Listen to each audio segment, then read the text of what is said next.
Gracias por acudir, asistir una vez más a las convocatorias del Ateneo.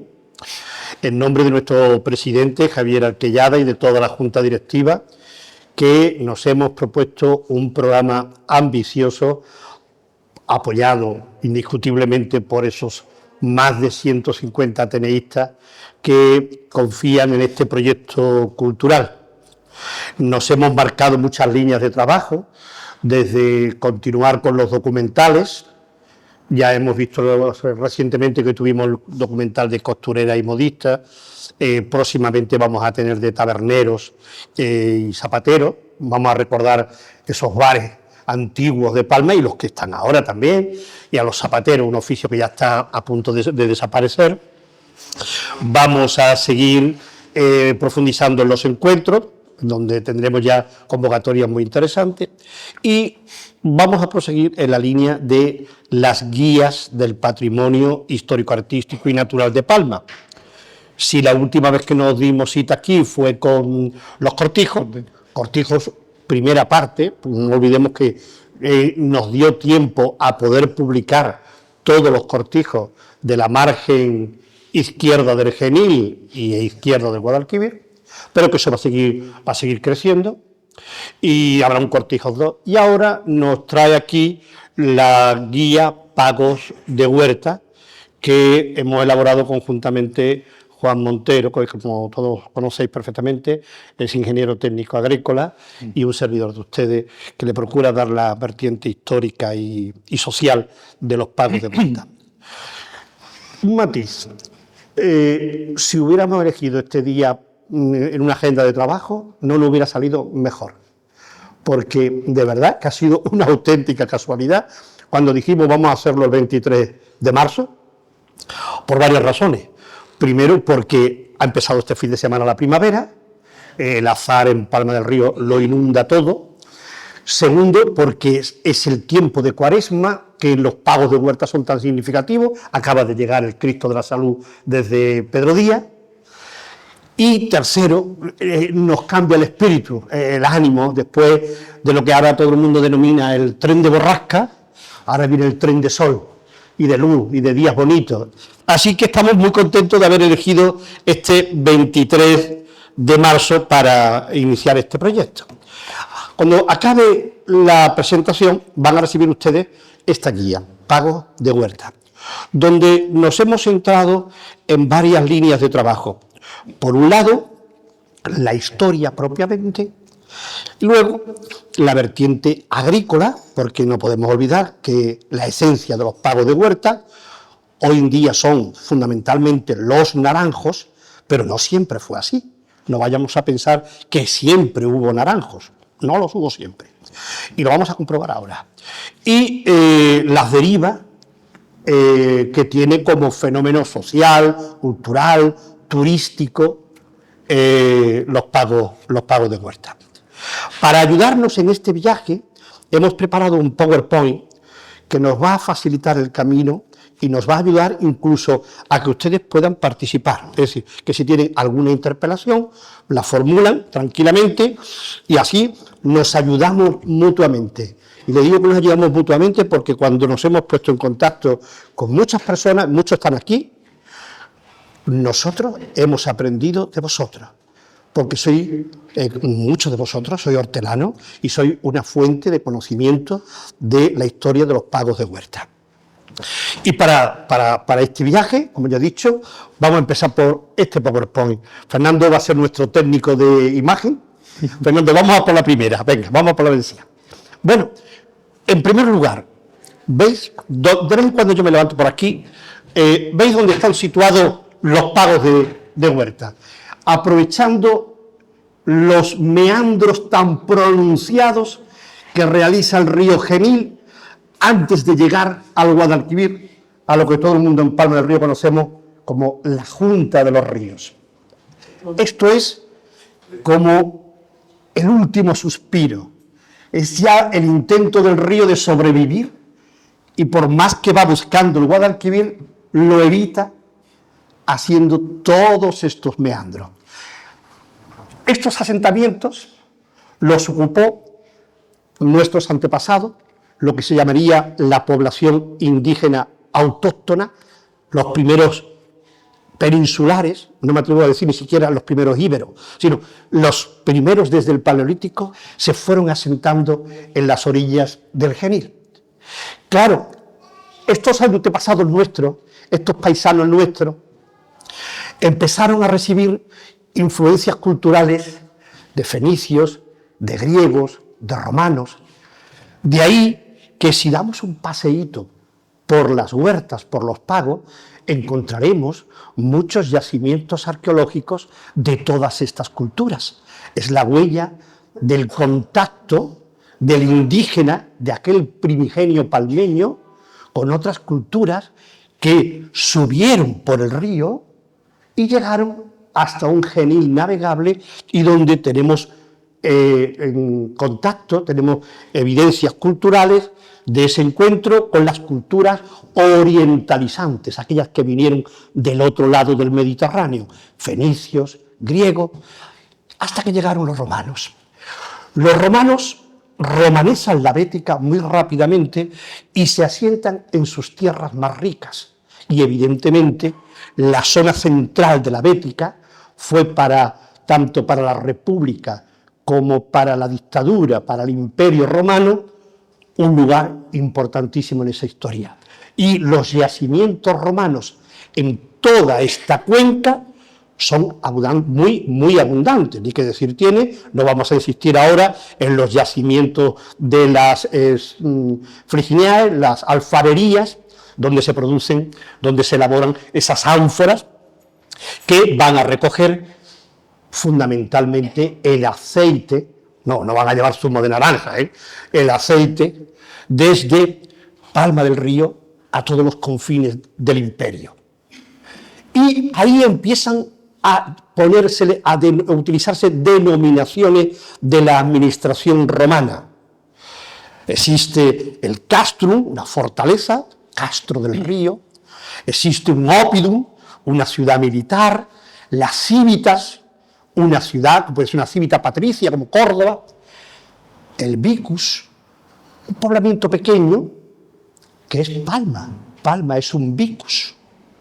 Y el pagus, una zona pequeña administrada por un vicus o unas civitas donde le pagan la fiscalidad, los impuestos, a un centro más importante. De ahí tenemos los pagus, que son la denominación de esas unidades administrativas, ya sean los pagos de Huerta en Palma o pagos que hay en otros puntos de la geografía española. Terminología, por tanto, del Imperio Romano.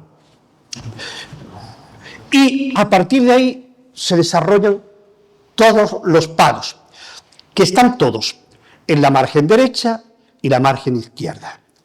Pero a partir del cortijo del judío, no antes. En el término municipal, en el momento que atravesamos la presa del judío, que el amigo Juan y yo nos fuimos por allí, sí. Vamos, que aquello está lleno de maleza, no hay forma de llegar a la Azuda, a la presa, es increíble. Empezamos con los pagos de Huerta, y el primero es Arriel, pero antes de seguir con el Arriel vamos a descubrir también el mundo de esos frutales. Juan, fundamentalmente, ¿cuáles serían los naranjos históricos de Palma? ¿Cómo se desarrolla la agricultura naranjera palmeña?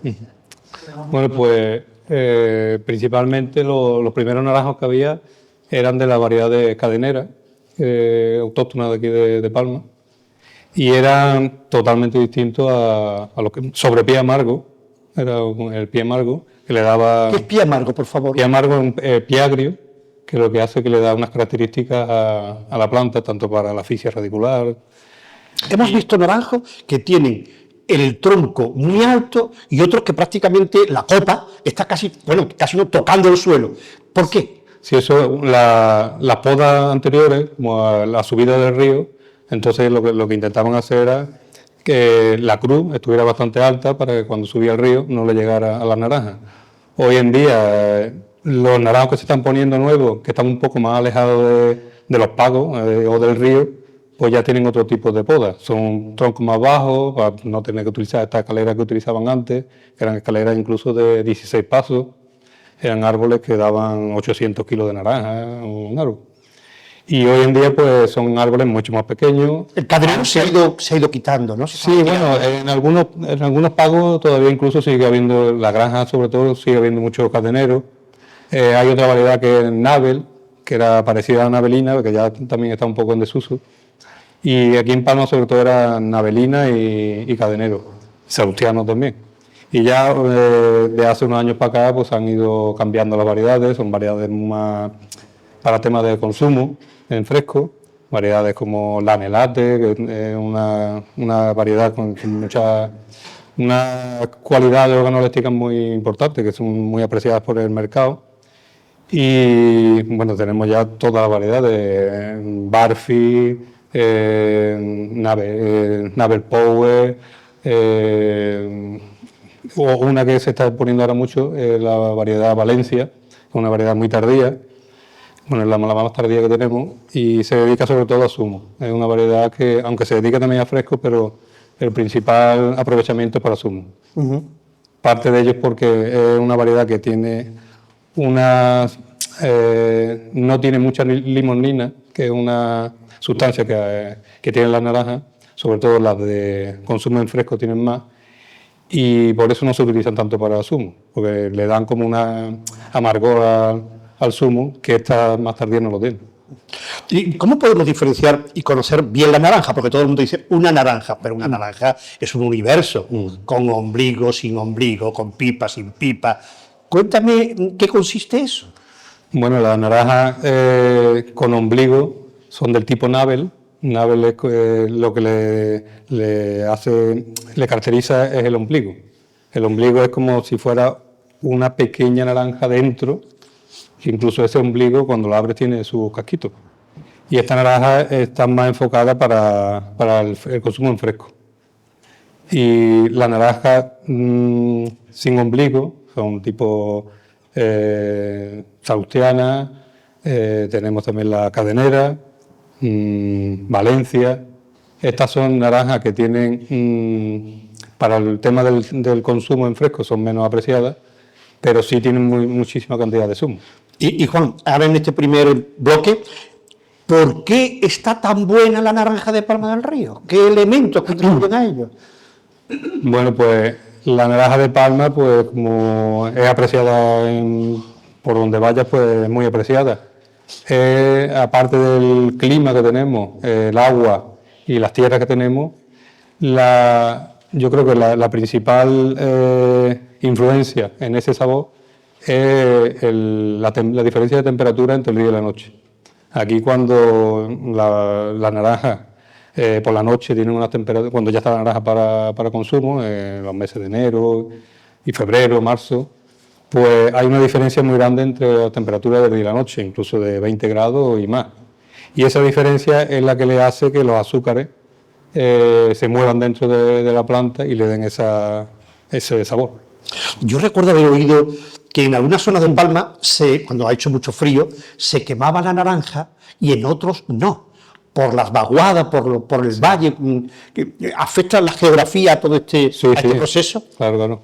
Heladas, que hay varios tipos de heladas, hay helada negra y helada blanca. Pues señores, helada negra y helada blanca. Sí. Esto ya es un conocimiento total. ¿Eso qué es, helada negra y helada blanca? No, heladas negras son las que no se ven. Tú la helada blanca, si ves, porque ves las carchas, se ha quedado congelado, y ves las carchas blancas. Las heladas negras no se ven, pero son las que más daño hacen. Ajá. Oye, pues de verdad, eso se merece un aplauso. Yo no había oído nunca lo de helada negra y helada blanca. Muy bien, Juan, muy bien. Volvemos contigo, porque van a salir muchas preguntas para ti en el mundo de... Fijaros, primer pago, margen derecha del genio, Arriel. Este nombre lo hemos encontrado en los picos de Europa, curiosamente, y en Marruecos. No sabemos exactamente si es un nombre prerrománico de los que utilizaban los indígenas, aquella población que les he contado del principio de Palma, o es un nombre ya de una derivación árabe. Sabemos, por ejemplo, que en lengua euskera, arri eta erri, es pueblo y piedra, con una sonoridad increíble del parecido de Arriel. Bueno, pues Arriel tiene un grupo de casas entre olivar, naranjo, higueras, pero que muy bonito. Fernando, vámonos, que apenas es conocido, pero fijaros las unidades de las casas con uno de los elementos también muy llamativos de nuestras huertas, el emparrado, cómo hacemos sombra con las parras. Adelante, Fernando. Llegamos al Pago del Rincón. Arriel y el Rincón están conectados. Allí hay el Rincón se divide en Rincón Alto y Rincón Bajo o el Puntal, un puntal o el otro. Pero hay unas unidades de vivienda separadas del Rincón Alto del Bajo. Esto es muy bonito porque uno de los elementos que se procuraban tener en todos los pagos eran el palomar. El consumo de palomo era una de los alimentos de nuestros hortelanos. Aquí se conserva muy bien este palomar. Seguimos. Esto quería que os fijáis porque hubo un tiempo como muy remoto que los pagos de huerta parecía que estaban en el fin del mundo y hoy vamos casi andando, nos tocamos con la mano. Pues en la década de los 50 se desarrollaron en España y en concreto en nuestro pueblo lo que se llamó las microescuelas, que se fueron colocando en distintas partes de la geografía palmeña. Algunos recordaréis, por ejemplo, la microescuela en la Casilla de Cabrera, en la parte de la Verduga, la microescuela en la Ermita de Belén, y la microescuela en el Rincón. Hoy es la casa de un hortelano, que lo ha reutilizado muy bien. Seguimos. Esto es la pimentada popularmente. Esta noria completa la hizo Antonio Espejo, y esta es original, tal cual. Esta foto la tomé yo cuando Antonio Espejo me montó la noria para que viera cómo funcionaba todo, los cangilones, el añaquil, la matrice real, las compuertas. Este hombre se entretuvo en hacer con madera de los naranjos esta magnífica réplica de las norias, con la mala suerte de que la guardó tan bien guardada que el hombre después cayó en Alzheimer y nadie sabía dónde la había guardado. Una inundación de las estas que sufrimos en Palma se la cargó prácticamente. Y al entrar en la parte superior de un altillo de una casa, apareció la noria muy destrozada. Se recuperó en un trabajo de Abelardo y se hizo una ampliación que está hoy en la oficina de turismo. Y esta, la auténtica, porque esto es como eran las norias de Palma, se conserva en el museo local. Pasamos. Nuevamente nos encontramos este magnífico emparrado, con las uvas soberbias, no de la ira, sino las uvas dulces de la casa. Y en la pimentada, que comparte Pago y Cortijo, nos encontramos este reloj de sol con los signos del zodiaco. Es una joya de cerámica que se conserva en este Pago. Proseguimos. Aquí entramos en Duque y Flore, una fotografía que, aunque parezca mentira, ya tiene su tiempo. Porque fijaros lo poblado que estaba Duque y Flore de naranjo. Desde el río Genil, en la margen derecha, ocupa toda la calle Duque y Flore, y estos naranjos prácticamente han desaparecido. ¿Qué me puede decir de estos naranjos de Duque y Flore, Juan? Bueno, estos naranjos es verdad que prácticamente han desaparecido por el tema se han hecho viviendas, pues prácticamente están casi abandonados. Bueno, pues vamos a encontrar otra imagen de Duque y Flore que nos interesa, Fernando.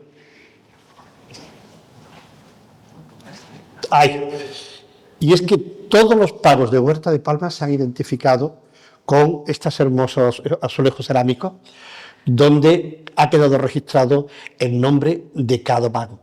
He seleccionado este porque con el paso del tiempo, cuando se hable el pago de Duque y Flore, a muchos les va a resultar algo desconocido, porque las viviendas, fijaros, el salto que ha dado todo lo que es Duque y Flores, que de aquel lado donde estaba el campo de fútbol, el barrio de la Soledad, las casas amarillas, ha pegado un salto a este lado y ya se ha ido construyendo más y más viviendas hasta el último inmueble, que es el número 80 de Duque y Flores. Seguimos. Llegamos a la Chirritana. Hemos elegido estas dos imágenes, pero estas dos imágenes nos deben de ayudar muy bien a entender la grandeza de nuestra historia. Estas son las norias de la electrolinera. Miguel, usted las conoció, ¿no? Yo no.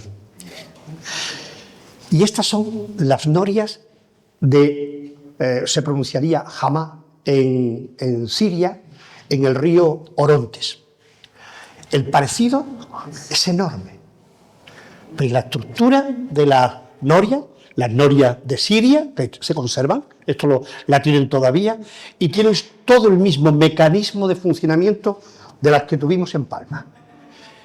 Con esta traslación de imagen podemos comprender la influencia cultural que desde Oriente Medio, todos tenemos en la cabeza ahora lo que se está viviendo en esta zona, ¿no? La influencia cultural que nos llegó desde Mesopotamia, desde lo que hoy es Siria, el norte de África, desde Egipto, Túnez, Marruecos, con una influencia cultural, con una impronta que nos trajeron este sistema de regadío. Sistema de regadío, y aquí quería que Juan nos ayudara, porque hemos evolucionado para usar menos agua, pero con más precisión. Háblanos del riego antiguo y del riego actual. Bueno, pues anteriormente era con las norias que vertían el agua en una acequia y de aquí se iban regando por turno. Antes se regaba por turno y cada uno le tocaba cuando le tocaba y tenía un tiempo para poder regar. Eran acequias estaban en alto que iban cogiendo la pendiente para que llegaran a todo sitio. Tenían como unas compuertas y entonces se regaba a pie, era por inundación. Posteriormente pues ya se hizo un poco con gomas de riego, pero también era con riego a pie. Y hoy en día, gracias al goteo, pues somos capaces de aprovechar el agua un 90% más que antes. Aunque se gaste mucha agua también en el riego por goteo, porque es que se gasta, no es que no se gaste, pero sí se aprovecha mucho mejor que antes. Antes se desperdiciaba mucho. Pero también hay un factor importante, y es que el desarrollo del regadío ha permitido llevar, o mejor dicho, cultivar naranja, que hoy haya frutales, a unas alturas impensables hace unos años. Hay naranjos en los cabezos, en el baldío, hay naranjos a la altura del Injertal de Miravalle y en cerros perdidos de Dios. Sí, hombre, gracias a los sistemas de riego, a las nuevas variedades también que se adaptan a otro tipo de terreno, y yo creo también un poco al cambio climático también, porque yo me acuerdo cuando yo era pequeño que en Posada, de Posada para allá no se podía sembrar porque siempre se lavan los naranjos. Igual pasa si nos vamos para Ecija, pues al 14 no podemos llegar, antes del 14 no hay naranjo. Más para allá del 14, aunque estemos tan cerca. Es curioso lo de, estando tan cerca de Écija no tiene naranjos. Sí. Y hoy en día en Villarrubia hay naranjos, en Almodóvar, en Posada, la parte de Ondachuelo, que antes no había, pues, se están abriendo zonas que bueno, pues yo creo que el cambio climático también está afectando. Luego lo vamos a ver mucho con más detalle, cómo la triada tradicional de la agricultura palmeña, la triada mediterránea, el cereal, el viñedo y ¿cuál era la otra? Y el trigo. El trigo. Se lo ha ido comiendo el desarrollo de los frutales, que llegan a sitios donde antes no hubo nunca naranjo. Lo vamos a ver dentro de unos minutos. Seguimos, Fernando. Esto sigue siendo la Chirritana, es el río entrando en uno de los grandes meandros en la zona de la pasarela de lo que fue el antiguo puente de San Francisco Javier. Aquí contaros como anécdota de que los pagos de Huerta y las norias de Palma despertaban el interés de todo el mundo. Y una de las personas que vino a visitar la Chirritana fue el rey Alfonso XIII. que se quedó sorprendido del valor agrícola de los pagos de huerta, en concreto de las chirritanas y de las norias. Y esas norias estuvieron ubicadas en la electroharinera, una importante fábrica, un antiguo molino harinero que se convirtió en la electroharinera y que tuvo una evolución y que siempre apeló a la memoria. Algunos de los que estáis aquí no habéis conocido esa catedral de cereales, esa altura de siglo, tan solo la parte de abajo. Esto se hizo en la década de los 50. Seguimos. Entramos en la granja. La granja es un espectáculo de color donde el puntal tiene unas casas que conserva totalmente la estructura de la casa del hortelano, con la forma de jabalcú de lo interior de lo que son los formeros de los tejados, sin ningún tipo de raso ni nada, y donde se conviven la teja árabe con la teja alicantina, pero es un ejemplo de pago de mucho color y de mucha vida. Seguimos la granja. Fíjate tú que hay algún artista que otro que ha decorado la casa con estos porrones coloridos. Esto es un atrevimiento que, oye, esta es la libertad, esto es el gusto de cada uno. Seguimos por aquí. Llegamos a Pedro Díaz. Pedro Díaz es de esos pagos emblemáticos porque, aparte de que ha perdurado su nombre desde hace siglos, Francisco Javier Chevy ya escribió un artículo que atribuía la posibilidad de que el nombre de Pedro Díaz era de un propietario de una huerta, porque el fundador de la Universidad de Sevilla, Maese Rodrigo, estoy hablando de memoria, le dice a este sobrino: oye, compra la huerta, a su sobrino Pedro Díaz, para mí, y entendía que era la primera vez que aparecía ese nombre en estas huertas y que conserva su nombre. Ha sido ejemplo de desarrollo económico, porque no hace mucho los pagos de huerta no tenían luz, se alumbraban con el carburo. Manolo, ¿tú que estás por ahí? ¿Con qué os alumbrabais en la huerta? Tu padre, ¿no? Aquí con el carburo hasta que metieron la luz, eso principios de los años de los 80, y ahora tenemos esta red de placas solares que permite el alumbrado de esta calle principal. Pedro Díaz es muy significativo, lo hemos vivido este fin de semana. Lo hemos vivido este fin de semana porque ahí está la capilla, la ermita de la Virgen de la Inmaculada Concepción en las huertas. Y os voy a decir una cosa. Bueno, decimos ermita, es parroquia. Una parroquia un poquito pequeñita, pero es parroquia. Antes de esa capilla ya hubo otra. Y estaba junto al arroyo Cascajoso, a la entrada de Pedro Díaz, en el Camino de Palma, que no es la actual carretera, es una carretera, entre comillas, muy reciente, se hizo en los años de la República, y el camino que va a malos pasos, y que ahí, a la entrada, donde está la vaqueriza, ¿cómo se llamaba Manuel el vaquero, aquel que estaba ya a la entrada? Tú que eres veterano de guerra. Ahí está el camino detrás, el largo del Alamillo, y ahí estaba la ermita. Lo que no hemos encontrado es los restos de los cimientos de aquella ermita, y no sabemos por qué desapareció, pero estaba allí, al lado del arroyo Cascajoso. Bueno, y hay gente que las huertas las ha convertido en auténticos paraísos de estética, de gusto, como es esta, por ejemplo, del amigo Juan Ballestero, el médico Juan Ballestero, a la entrada de Pedro Díaz. Seguimos, por favor. Esto es una vista del Pago del Rincón desde la Barqueta. Antes de que Juan nos siga hablando de los naranjos y de su introducción con sus distintas variedades de palma, decirle que este es el pago de nombre más antiguo de todos los pagos de palma. Ha habido muchos, algunos han desaparecido, pero en la documentación del archivo de Palma, este pago ya figura en 1342 por ahí, y se habla del pago de la Barqueta. No hay que ser ningún elocuente ni ninguna intelectualidad para sacar rápidamente que es que para poder llegar a este pago había que cruzar con una barca. Y es uno de los lugares de trabajo de referencia de generaciones de personas que han trabajado en las huertas de Palma. La Barqueta era una de las mayores producciones de frutales en la década de los 60 y los 70. Una huerta, un pago muy extraordinario, ¿no, Juan? Sí, hombre, este pago la verdad que ha tenido muchos cambios también. Tenía muchos frutales antes, frutales, y no sé. La barqueta es una herradura. Ah, bueno, por Es una herradura. Si entras en la barqueta ya no sale. Sí. Es totalmente...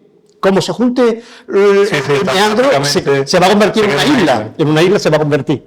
Bien, seguimos por la barqueta, con estas magníficas vistas de las huertas por delante de Palma. El Carrascal viene ahora. Sí, Fernando, seguimos. El Carrascal con estas extraordinarias naranjas. Nos metemos, verá, qué cosa más simpática. Seguimos, Fernando. Es que la gente ya esto del pago de huertas ya le echa alma. Y el hortelano ha dicho, yo voy a poner unos versos en la puerta de mi casa. Dice la huerta de José Manuel. No, no voy a venir mejor aquí, porque ahí no lo veo muy clarito en la granja. Está aquí, este está en Carrascal, perdón, el Carrascal, la granja, perdón, Pedro Díaz, el Carrascal. Dice aquí, el Carrascal está conectado con la barqueta, pero los caminos se han vuelto complicados de localizar. El viajero tiene la inmensa suerte que este pago, como al próximo del Pisón, se puede ir andando en un agradable paseo atravesando el puente de la alegría. El hortelano, sabio y tranquilo, escribió en su puerta: cuando se respira en la huerta, se abren todas las puertas de la vida. Ahí quedó. Nos salen poetas ahí y ha puesto sus naranjitas, sus versos, si lo quieren ver, en el Carrascal, al final del Carrascal. Y nuevamente, por este meandro que está entre la barqueta y el Carrascal, vemos los restos de las antiguas azudas, que es un paseo precioso, un paseo de malos pasos, es un paseo para no perderse desde Pedro Díaz, te metes por la vaqueriza del alamillo del vaquero, entras a malos pasos, llegas a la barqueta y continúas hacia el Carrascal. Seguimos, Fernando. Y el pago del Pisón. Llegamos al puente de la alegría, envuelto del bosque de Ripario, bosque de Ribera. ¿Qué destacamos en Palma? Están los álamos de eucalipto. Prácticamente Está el cañaveral, sauce, la carrasca, toda esta arboleda que se traga la isla, se traga el puente y aparece en el Pisón. Adelfa también. Ahora, vamos a llegar al Pisón, que tenemos aquí una cosa muy curiosa. Adelante, Fernando. Mira, esta fotografía está tomada desde la harinera. Se ve el río Genil, dirección a la Chirritana, y a este lado la Alameda del Suizo, que nos oculta el Pisón. Y aquí quería yo aportaros algo que os va a gustar.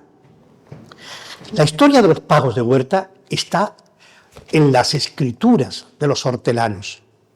Si queremos conocer nuestras huertas, debíamos decirle a todos los hortelanos: saca las escrituras de la casa.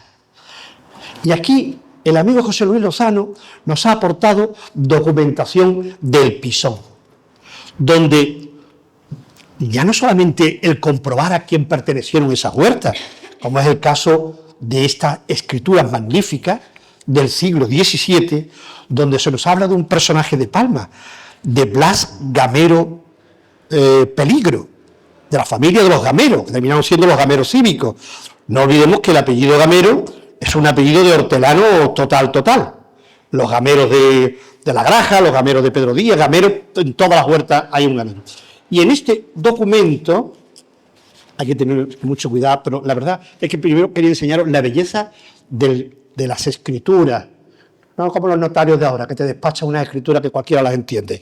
Esto era un trabajo minucioso, elegante, con un montón de detalles, como por ejemplo, la propiedad, las hectáreas, las norias, los derechos y horas de agua, el tiempo de regadío, los frutales, los impuestos, las cábalas que se pagaban por muchas historias que tenía que soportar cualquier súbdito de la corona en esta época. Entre ellas, como por ejemplo se aporta aquí, el impuesto de cruzadas.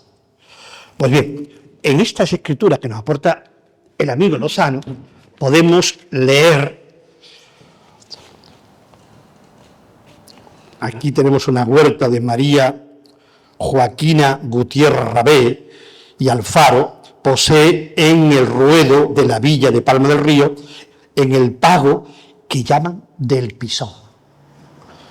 Y después de hacer un ligero extracto de ella, para demostrar la legitimidad de la derivación de la finca, voy a unir mi opinión en el asunto.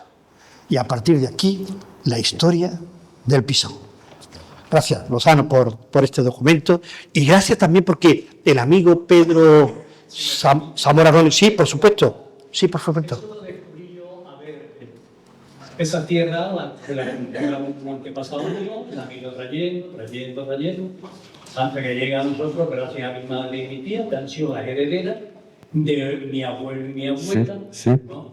En un día determinado, pues solamente ella pertenecía a mi tía y a mi madre, le pedí a mi tía, que es la que lo guardaba todo, que me enseñara la escritura porque quería ver una cosa, porque había una casa que sí se compartía. Y entonces vi ese descubrimiento porque me sacó mi tía un saco donde había desde esa escritura hasta la ahora, todas escritas como esa en castellano antiguo, después todas a pluma, hasta que llega la primera hecha a máquina de escribir. Y entonces la fui poniendo toda en orden y esa es la primera que se habla del 1600. Tienes desde el siglo XVII. Y se nota que mi familia, bueno, que esa familia como toda, le gustaba bastante la indulgencia de la Iglesia Católica, porque a la Santa Cruzada hay sellos de haber pagado precisamente la indulgencia, los privilegios, porque en esos momentos se podía pagar dinero para poder llegar a tener unos privilegios. Y no es la Santa Inquisición, es la Santa Cruzada, que con una real cédula que se creó junto con la Corona de España en el 1603, pues la Iglesia reunía dinero para financiar las cruzadas, para ir a combatir a los infieles. Entonces, la verdad es que eso tiene un valor histórico, pero para todo el mundo, pero para mí, aparte de tener un valor histórico, tiene un valor sentimental. Y bueno, me siento muy contento de tener esa historia, de mostrar con documentos la historia de las tierras donde yo vivo ahora mismo actualmente, gracias a todas esas personas que han pasado por ahí y, por supuesto, gracias a mi antepasado.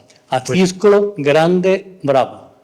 Pues muchas gracias, y además ya las leeremos tranquilamente porque ya digo, las escrituras son la mejor fuente de información de los pagos de huerta. Por cierto, luego hablaremos de eso que has dicho de ayudar a los santos lugares. Es que Palma del Río se ha enganchado a todos se ha enganchado. Vamos a verlo. Bien, las huertas, claro, ya hemos recorrido las huertas de la derecha y de la izquierda del Genil y llegamos al punto en que el Genil se mete en Palma, llegando a la altura del Paseo. Ahí hace un requiebro y el río va en una línea casi recta. Recta porque tiene también su historia, porque no era así en un principio, paralelo al río, a la calle Río Seco.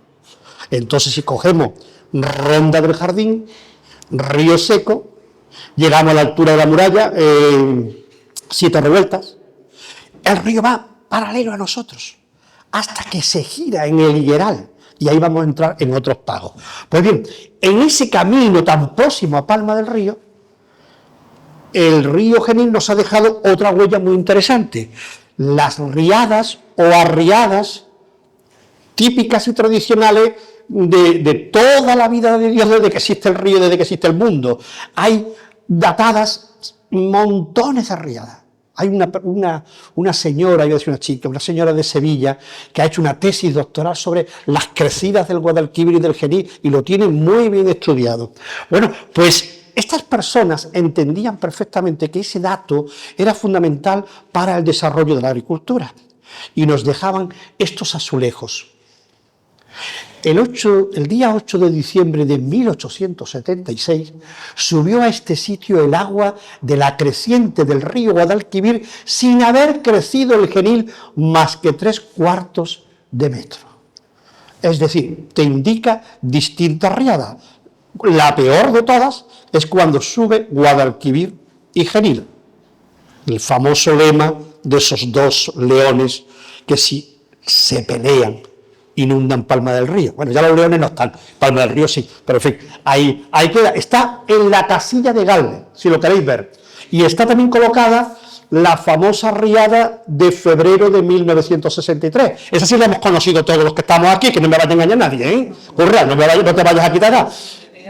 Esa la hemos conocido todos. Que fue muy, muy dura, la del 63. Seguimos, Fernando. Y llegamos al Higueral.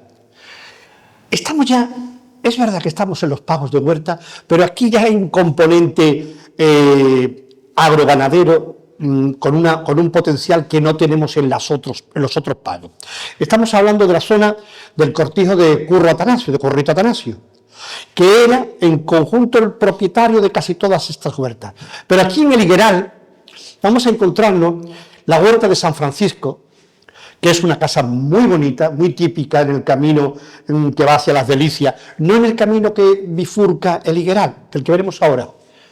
Y les recomiendo un paseíto, porque este es un lugar precioso, y hay un camino donde nos vamos a meter, que se mete muy poca gente, y vamos a encontrar unas casas muy interesantes. El burro sigue bien, el burro lo fotografié hace como 5 años, está vivo y coleando, muy feliz, es un poema de burro, se llama Roberto, y cuando me vio rebuznó de felicidad, me reconoció, y yo me sentí muy feliz de saludar al burro. Seguimos por el Higueral, porque aquí, en el momento que te metes aquí en esta esquina de verdad, es que te atropella la historia. La huerta de la Moraleda, esto es un nombre clave para entender Palma del Río. Las moreras, Palma del Río era un gran productor de seda y teníamos que tener moreras para darle de comer a los gusanitos, a los capullos. Y la seda de Palma tenía un gran prestigio en las ferias y mercados de Castilla. Está estudiado el papel de la sedera palmeña, de la lana palmeña y de la sedera palmeña. Este nombre de la huerta de la Moraleda ya aparece en la documentación de principio de la Edad Moderna. Y afortunadamente la familia Cabello lo conserva muy bien. Cada día lo tenía aquello más bonito. Si andáis 2 metros, nos encontramos otra joya, la huerta de la Inmaculada. Un testimonio de un altar, de un retablo cerámico precioso, que es muy típico de Palma. Son muchos los retablos cerámicos que podemos encontrar incluso en las huertas. En el Carrascal, por ejemplo, hay unos azulejos muy bonitos de la Santísima Trinidad. Están muy escondidos, pero son preciosos. Y ojo, todo el patrimonio de retablos cerámicos de Palma del Río procede de Sevilla. De Santana, de Ramos Rejano, de Mensaque, de Rodríguez, de Monsalvo, firmas. ¿Hasta dónde puede llegar tanta presencia de azulejos en nuestras huertas, en nuestros pagos de huerta? Que en la huerta de don José Gamero Cívico, en la Chirritana, había en la fachada una Virgen de Belén, con unos milagros alrededor. Esa huerta se la regaló Gamero Cívico a don Virgilio. Don Virgilio quitó los azulejos y se los llevó a su casa, en la Saurdilla, allá arriba en el Cibuchal. Y desde la chimenea de su casa, en la Saurdilla, salieron para la ermita de Belén. Cuando entráis a la ermita a mano izquierda, esos azulejos proceden de un pago de huerta, lo que es la vida. Las vueltas que han dado los azulejos, eso desde Sevilla. Y luego tenemos aquí una casa que se construyó hace más de un siglo, que es de unos hortelanos bien conocidos en Palma, que le llaman los Burgues, que no eran de Palma. Evidentemente, ese apodo es que vienen de Castilla y posiblemente de Burgos, los Burgues. Esta casa está muy escondida. Hay que coger un camino dentro del Higueral hasta que llega a una plazoletilla y allí está la casa. Tienen un azulejo que nos recuerda todo esto. No se pierdan el Higueral siempre que puedan. Vamos a seguir. Las Delicias. ¡Qué nombre! Es que es una delicia. Esta es la vista desde la carretera de Palma del Río a Peñaflor. Es la misma vista que si te montas en el tren y vienes en el ferrocarril de Sevilla para acá o de Córdoba para Sevilla. ¿Por qué os digo esto? Porque tenéis que pensar que esta era la vista que veían los viajeros cuando atravesaban el Valle del Guadalquivir en el joven ferrocarril de 1857. Y claro, cuando miran y ven esto, dice, Palma del Río está rodeada por un bosque de naranjos. Eso lo dicen un montón de escritores que recorren, escritores románticos, que recorren nuestro valle en el tren. Y es que es verdad, ahí está el bosque, tú lo ves, las casillas todas rodeadas de naranjos. Pero de aquí para acá, de esta casa que veis aquí para acá, no había naranjos. Ahí va a surgir un pago nuevo, lo vamos a ver. Pero ni que decir que la imagen es preciosa, porque aparte de que vemos los pagos de huerta, y vemos la ciudad con la parroquia de la Asunción, el recinto amurallado, vemos al fondo la campiña con esos montes alomados tan bonitos. Seguimos. En Las Delicias encontramos testimonios del pasado de nuestra historia agrícola. Juan, menuda acequia. Sí, esa será de las primeras que existen aquí en Palma y se conserva bastante bien. Tengo entendido que desde la noria del Higueral se llevaba el agua a Las Delicias. Sí. Es decir, que había un conducto que todavía se ve, hay tramos donde está todavía la construcción, como en Hamas, como en Siria, igual, exactamente igual. Sí, había un conducto y aparte para la forma de comunicarse cuando se tenían que dar el agua de unos a otros era a través de una trompetilla, que era como el guarda del canal, tocaba la trompetilla y el agricultor que tenía el agua tenía que cortar el agua y dársela al siguiente. Como no había teléfono ni nada, pues era la forma de darle paso al otro. Imaginaros qué cantidad de agua se perdía, aunque nos parezca muy bonito, pero la acequia esta se perdía mucha agua. A la mínima que hubiera una rotura, era una pérdida de agua a manta. Hoy el goteo ha sustituido. No deben de desaparecer. Esto es un patrimonio hidráulico de la historia de Palma del Río.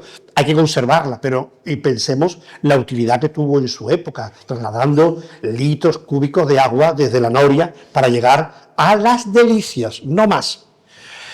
He puesto esta imagen porque es la huerta de San Vicente, que para nosotros, y para mucha gente de la que está aquí, serán días inolvidables de aquellas noches de historias a la luz de la luna, cuando nos decidimos a embarcarnos en contar historias del pueblo en la noche de la pandemia, con la mascarilla y los avatares de aquellos días. Por eso quería también rendir un homenaje, un recuerdo a ese año emblemático de nuestra historia, el 2020, cuando no solamente hicimos historia a la luz de la luna, sino que pusimos en marcha este Ateneo, el Ateneo de Palma del Río.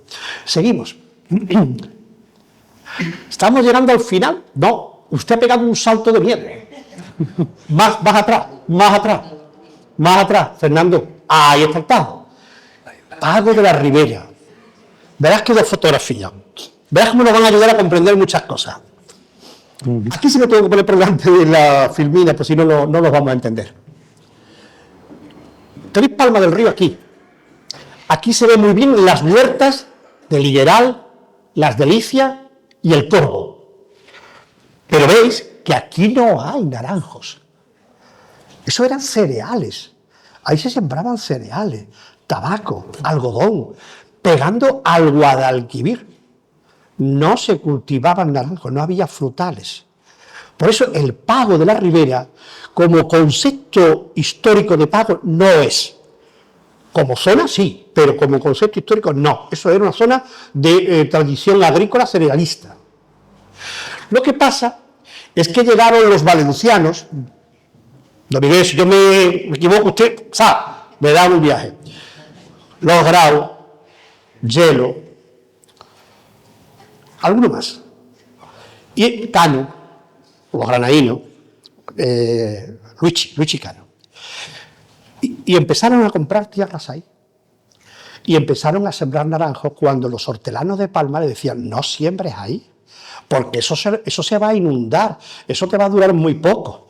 Y estos eran más cabezones, desarrollaron el regadío, desarrollaron los frutales, y hoy toda esa zona está lleno, es un mar de naranjos, desde la punta esta que pega con las huertas del Corvo, para situarnos el cruce donde está el camino que va a los huertos sociales, la estación depuradora y el cadenero más alto del mundo.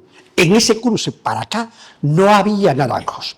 Luego más adelante sí está el Corvo con Sotocortado, ahora lo veremos. Pero el desarrollo de los naranjos es a partir de la década de los 50, porque estas son las famosas fotos que hicieron los americanos, las fotos aéreas del principio de los 50 que hicieron a España, y esta es una de ellas, que tienen varias, Palma del Río, varias perspectivas. Y allí está la casilla en la isla del Tarajal, bueno, la casilla, vamos a decirle casilla en una buena casa, que hay que decirlo todo en honor a Luigi Cano, es un museo de la historia de la agricultura palmeña. Este hombre tiene ahí reunido aperos, material de labranza, todo tipo de material para recoger la naranja, de todo. Es precioso. Eso sí, caótico, lleno hasta aquí, pero de todo. Este hombre ha hecho más por conservar el material de la historia agrícola que muchos de los palmeños, Luigi Cano. Y esto es la isla del Tarajal, que tiene una entrada al principio, porque una parte es de los Grau y otra parte es de los Cano, y también de los Caro, de Vicente Caro y de sus primos Francisco y Vicente, y Paco. Bien, pues dejamos el Pago de la Ribera y nos metemos en el Corvo. Ahí se encuentra la huerta finca de Sotocortado, y por la senda que se limpió a orillas del río Guadalquivir se llega a este magnífico paisaje único. Es único. Es la Junta de los Ríos. Ahí podemos ver cómo el Genil entra en el Guadalquivir, se funden y se van para Sanlúcar. Hay quien dice que no, que es el Guadalquivir quien se funde con el Genil. Los geógrafos tienen ahí su batalla. ¿Quién es el río predominante? ¿El Grande o el Chico? Lo cierto es que uno viene de Granada, el otro de la Sierra Nevada, el otro viene de la Sierra de Cazorla, y aquí se encuentran. ¿Cuál es el dominante? Eso vamos a dejárselo a los geógrafos. Pero esto es un paraíso que debíamos de disfrutar. Y dicho todo esto, hemos recorrido poéticamente, literaria, agrícolamente, los pagos de huerta. ¿Quién mejor le ha podido cantar a los pagos de huerta sino Azahares? Llamarse Azahares, llevar el nombre de nuestra flor por antonomasia, cantarle a las huertas, al río, al aroma. Y de eso se encargó mucho el director y las voces inconfundibles de Eugenio Valle, de Manolín Fernández y de todo este coro de amigos y amigas de Azahares. Juan, ¿quiere usted decir algo? Porque yo he hablado mucho. La verdad que me... Bueno, ¿Alguien tiene sí, alguna pregunta? di algo, tú tienes unas huertas muy apañadas. Bueno, allí en Pedro Díaz sí tenemos nosotros una huerta es una huerta vieja, pegada al río. La estamos transformando. Al lado de la de Manolo Ruiz. Al lado de la de Manolo Ruiz. Esas son de los Monteros, la tuya de los Monteros, ¿no? Monteros. Pero luego allí para la parte de la carretera amarilla también tiene otra huertecita, ¿no? Sí, pero eso ya Eso no son... Eso ya no es huerta. No son pagos. Eso ya no son pagos. Ah, claro, no me meto yo en ese jardín entonces, ¿no? Bueno, ¿y qué tal? ¿Cómo se está dando la cosecha este año? Bueno, bien, este año ha sido un año un poco escasa la cosecha, pero sí es verdad que ha tenido mucha calidad y los precios están acompañando. Esperemos que este año, sí es verdad que están muy bien preparados, para este año hay muy buena floración y este año yo creo que sí, que habrá una cosecha importante. Una cosecha muy buena. Bueno, pues abrimos un turno antes de que saludemos a Azahares. Antonio. Yo quiero recordar, además de los canos y los ramos, quiero recordar a don Eugenio Correr Cortés, que dio muchísimo trabajo a muchísimos parmeños. Eso por un lado. Y por otro, el naranjo se puede sembrar en cualquier tierra o tiene que ser una tierra especial para el tipo de naranjo o el naranjo se adapta a la tierra. Perdona. Lo digo porque cuando yo competía en ciclismo, pues yo iba toda la semana, por la tarde cuando salía de la imprenta, a la Puebla si me tocaba subida. Y allí había, a la izquierda sobre todo, una ganadería de reses bravas de don Amián de Peñaflor. Y a lo largo del tiempo, esa tierra de piedra que vivían vacas, o sea, había vacas y sus becerros, en fin, se convirtió en otra huerta. Por eso te digo que en cualquier tierra se siembra o tiene que ser un tipo de naranjo para esa tierra. En cualquier tierra, hoy en día con los sistemas de riego y utilizando distintos patrones, porque el patrón es la parte de la raíz en la que va injertada la variedad. Y dependiendo del patrón, sí hay patrones que se adaptan a distintos tipos de terrenos. A terrenos más arcillosos, más calizos, más salinos. Depende del patrón, podemos poner lo que sí lo delimita más es el clima. Más que el terreno es el clima. El clima hay zonas, por suerte para nosotros, que no se pueden poner naranjos, porque el clima no te lo permite. Claro, sales de aquí y si eso, vas para ese nada más y ya no hay más naranjo. Aquí ya te vas para Granada y eso ya no hay naranjo. Antequera, Málaga. Por ejemplo, es similar a Papa, por el río, aquí en Jarama. Entonces, también hay muchísimos micrófonos. El micrófono, por favor. Yo siempre trabajé varios años en Aranjuez y ese recorrido en tren todos los días hasta Aranjuez, veía, en mi mente veía mucho Palma del Río, ¿no? La agricultura, muchas forestas, precioso. Pero es mucho mayor la del Valle del Guadalquivir. O sea, eso es la riqueza agrícola que hay aquí, impresionante. Sí. Y otra cosa, desde los años 70, porque yo me fui en el 74, yo he visto en los mercados de Madrid la naranja de Palma del Río. Sí. O sea, eso lo he visto yo siempre en algunos puestos, como anunciaba la naranja de Palma del Río. O sea, y eso, pues para mí era un orgullo, ¿no? De que allí se publicara así. Nada. Muchas gracias. Allí hay una mano levantada. Habla, Marley, que no te había reconocido.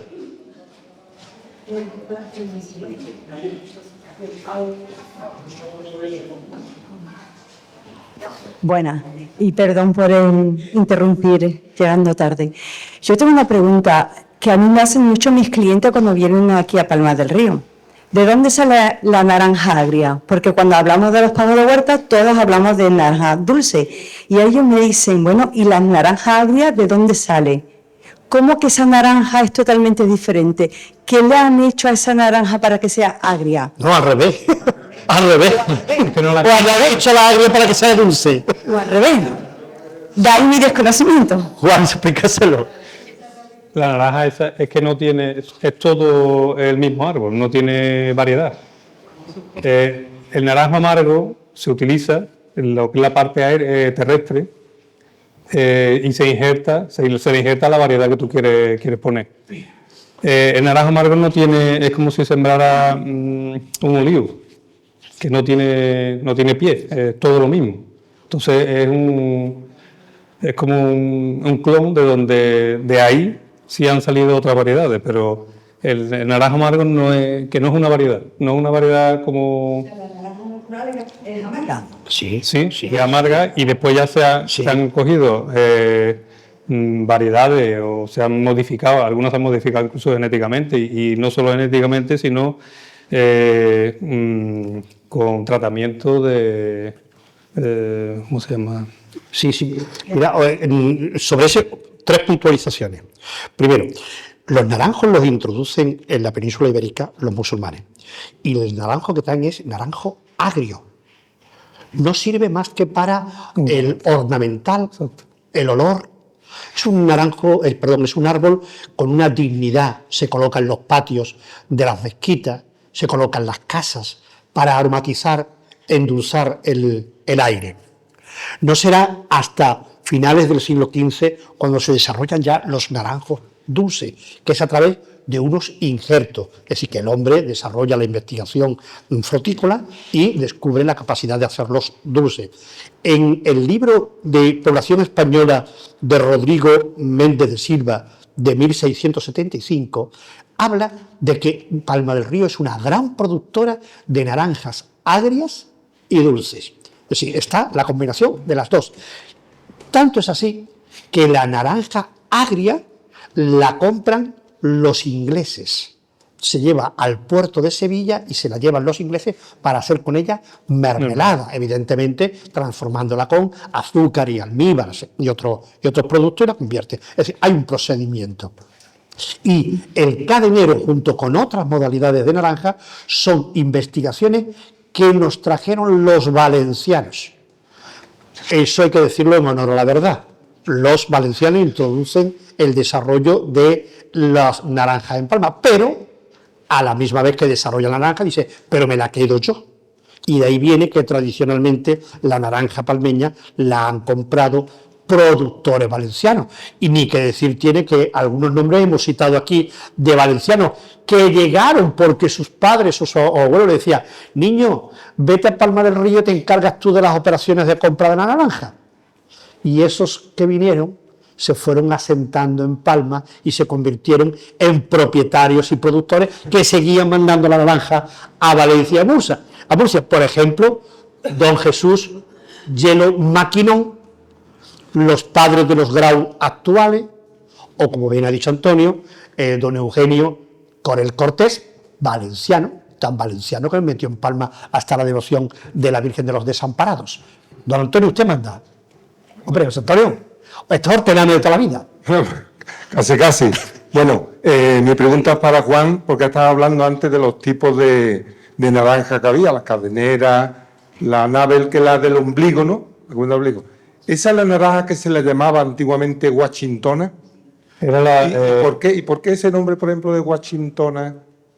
Era Nabel, había 2 tipos, era la Washington Nabel y la Nabel Thompson. Entonces, Washington se le quedó, fue la que más se le prosperó aquí en nuestra zona y de ahí viene el nombre de Washington, porque es como una variedad de tipo Nabel, que era la Washington Nabel y la Nabel Thompson. La Nabel Thompson tiene otras características, no prosperó tanto, y porque era más pequeño, de calibre era mucho más pequeño. Siempre la hemos conocido como Washingtona. Washingtona. Washington. Mi mujer todavía le dice La Washingtona. Washingtona. ¿Vale? Sabiendo de una vez de dónde viene el tema de... Ya pues, se habla de Nabel, sí, ya de otro nombre, pero el nombre suyo de eso era Washingtona. Gracias. Hoy aquí, esto está animadísimo el patio. Pepe, adelante. Antonio, bueno, perdona. Perdona que es mi mujer y Antonio. Pero siento. María. Yo quería preguntarte sobre una variedad que apenas se ve en Palma, que es la de Malta. No sé si se escribe con L o con R. Con L. ¿Con L quiere decir que viene de Malta o eso qué quiere decir? ¿Por qué se llama de Malta? Bueno, la de Malta también es una variedad que se llama sucreña o de Malta.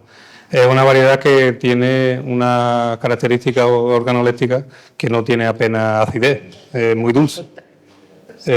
La procedencia en sí, yo no sabría. Sí lo hemos consultado el nombre y evidentemente es Malta. Pero como tú sabes, los de Palma del Río decimos Marta. De Malta. Vale. Y otra pregunta que tenía en mente es, ¿crees que se avanza hacia una posible mecanización en la recolecta de naranja en un medio o largo plazo? Para el tema de zumo, sí la hay ya, hay máquinas que verdaderamente recogen el zumo, la naranja, pero para temas de fresco yo creo que queda mucho tiempo. Queda mucho tiempo porque esa naranja hay que cogerla con mucho cuidado, no darle golpes, alicatarla. Se está intentando y al final pues habrá máquinas que lo van a conseguir. Hay una especie de prototipo, como unos pulpos que van por color y absorben, van moviendo, pero que le queda, yo creo que les queda. Y otra cosa más, ya termino. En el camino del cementerio El Estrecho hay una acequia que está completamente destruida. Yo cada vez que paso la veo y me da pena porque eso estaba bonito allí y está hecho una pena. Eso nadie se ocupa de arreglarlo, eso serían los dueños de las tierras, el ayuntamiento, ¿quién sería? Ya termino. Eso empieza donde está hoy el Mercadona y llega hasta la huerta del camino. María, un día de esto nos dedicaremos a otro tema. Hoy nos dedicamos a la historia. Bueno, yo quiero decirte que cuando has dicho, al principio de la charla, ha hablado de que estos de que hay los pagos de huertas de Pedro Díaz, la grada, esas cosas, los sembraron los moros, esas cosas, que no era así. Y hay documentos, sobre todo en el archivo del Hospital de San Sebastián, que están recogidos y traducidos en una ariadna, no sé qué, no me acuerdo el número que era, una profesora diplomática de Sevilla lo hizo, en el cual está todos los censos que tenía de propiedades del Hospital de San Sebastián. Y en lo que hay de Pedro Díaz, solamente se habla de vino, de vid y olivo. Y yo supongo que es una cosa que yo creo que puede ser, que aquello estaba todo sembrado de vid y de olivo, que era lo más tradicional aquí, y que cuando el problema con la filocera y esto que hubo grande, se perdió y se empezaron a sembrar naranjos. Porque eso de que los moros sembraron aquellos naranjos, yo los naranjos más antiguos que conozco de la Graja, de la parte esa de ese lado, eran los que había en la huerta del judío, que eran agrios. Y después, eso de que los naranjos tienen 500, 600 años, es muy relativo, los naranjos no tienen tanto. Y además que ya te digo, ahí, con lo mismo que se puede decir con lo de José Luis Lozano, que se ve lo que era la de esa, lo que era la producción, ahí se puede ver todo lo que se producía en casi todos los sitios de Palma, porque el Hospital de San Sebastián tenía muchísimas donaciones y lo que hacía era arrendárselo a pequeños propietarios, que eran esos eran los censos, ¿no? Y yo supongo que tú lo conocerás eso en la revista. Yo rápidamente, lo he dicho al principio, no siempre hubo naranjos en los pagos de Huerta de Palma. Lo he dicho, claro, fundamentalmente se trabajaba la trilogía mediterránea y sobre todo viñedos. Y naranjos, a verlos, los hay desde la Edad Media en Palma, en gran abundancia, agrios, para ornamentales, de forma que los reyes católicos a finales del siglo XV encargan la compra de 140 naranjos de Palma del Río para reflotar y arreglar los jardines de la Alhambra con naranjos ornamentales de Palma del Río, pero no naranjos como los conocemos hoy. Se desarrollan, he dicho, finales del siglo XV, principios del XVI. Rodrigo Méndez de Silva te da hasta las cantidades que se exportan de naranjas de Palma del Río. Y vamos a ir terminando, se nos echa la noche en lo alto. Os dije al principio dos cosas que no quería que se me olvidaran. A raíz de lo que había dicho José Luis Lozano, lo de las cruzadas, es que todas las huertas, hoy huertas, en otros tiempos no eran huertas, que hay entre el Pago de la Ribera, bajo el puente de hierro, la parte de mampostería, y el puente nuevo, que ahí lo veréis que está lleno de naranjos, eso evidentemente antes no había naranjo ahí. Toda esa zona se llama Cortijo de Casasanta, porque era propiedad de la Iglesia de la obra pía de los santos lugares de Jerusalén. Con lo cual, con los dineros que se recaudaban con la venta de los productos de ese cortijo, se mandaban a mantener los lugares sagrados en Jerusalén. Estuvimos contribuyendo siglos y siglos al mantenimiento de Tierra Santa. Así se llamaba. Seguimos todavía con la orden de los franciscanos. Y luego, para mi amigo Cabello, que es tan amante del Higueral, en el siglo XVI, principio del siglo XVI, un hortelano que se llama Alonso López de Amor decide irse a América. Claro, América todavía no se utiliza ese término, irse a tierra firme. Se va en la famosa expedición de Pedro Arias con el obispo Fray Juan de Quevedo. Y el muchacho, para pagarse su viaje, su pasaje al Nuevo Mundo, a las tierras a la tierra firme, a diferencia de la isla de Cuba, la española, etc., es ya el continente. Pues vende su huerta en el Higueral. Como es menor de edad, le tienen que apadrinar y representar varios familiares mayores, pero nos queda constancia de que vendió en el Higueral un viñedo y un olivar que tengo en el Pago del Olivar. Lo van a encontrar ustedes en esta guía. Muchas gracias, nos comprometimos, iba a ser 1 hora y queremos cerrar con Azahares. El Antonio apunta perfectamente. Todo el mundo se lleva ahora su guía. Se la lee tranquilamente en casa. Señores, buenas noches, muchísimas gracias en nombre del Ateneo.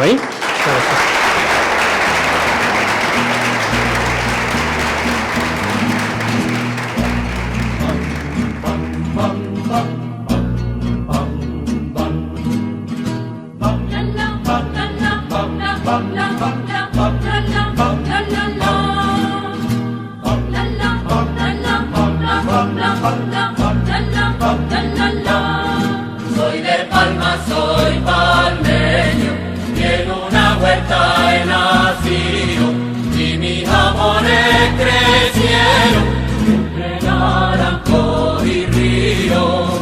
Llevo dentro de mi alma, por muy lejos que yo esté.